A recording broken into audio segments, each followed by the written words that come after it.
Maayong udto na ba or morning pa?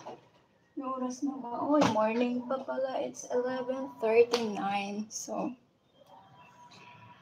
good morning guys. It's raining here.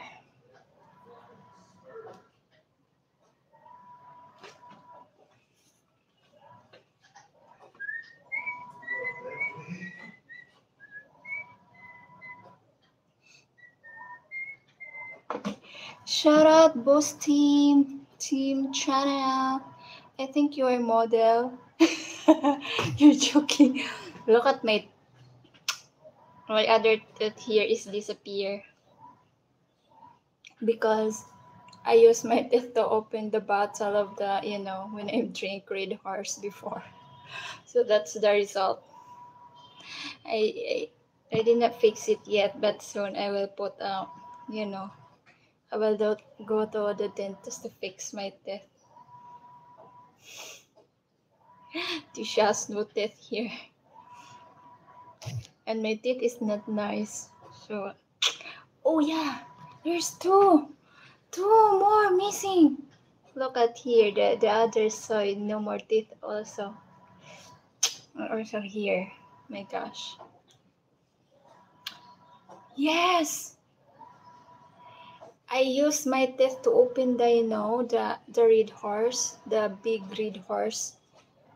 When we drank before together with my friends, cousins, I use my teeth to open the bottle. So that's the result. Look, I don't have any teeth.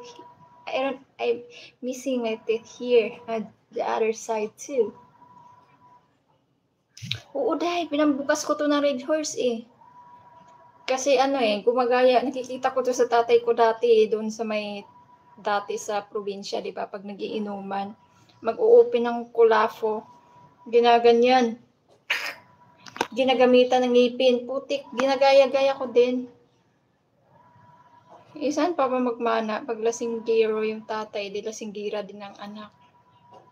Kaya pag nagiinom kami dati, ito pinang-open ko yung ngipin ko. Dalawa kami ng pinsan kong isa din. Kaya ngayon nabungi na oh. Hindi pa ako nakapunta sa doktor para ipaayos ito. Ngipin ng matatanda matibay. Uy, yung ngipin ng lolo ko sobrang tibay. Yung nagnganga yung lolo ko, yung tatay ng mama ko. Susday, hindi nababawasan yung ngipin niya, pero kulay itim. Hindi yung nagtututbrush nga eh. Alam mo naman mga lolo dati, walang toothbrush, ano lang, nganga. Nakakapagpatibay daw pala yun ng ngipin at saka proven naman, tumitibay talaga yung ngipin. Ano siya? Umiitim nga lang talaga yung ngipin mo, iitim talaga, pero ang tibay ng ngipin. Tanda na ng lolo ko, hindi natatanggal ng ngipin hanggang napatay na lang. Thank you, Jovi. I have new, hindi makita, yan. Oh. Can you guys see that? It says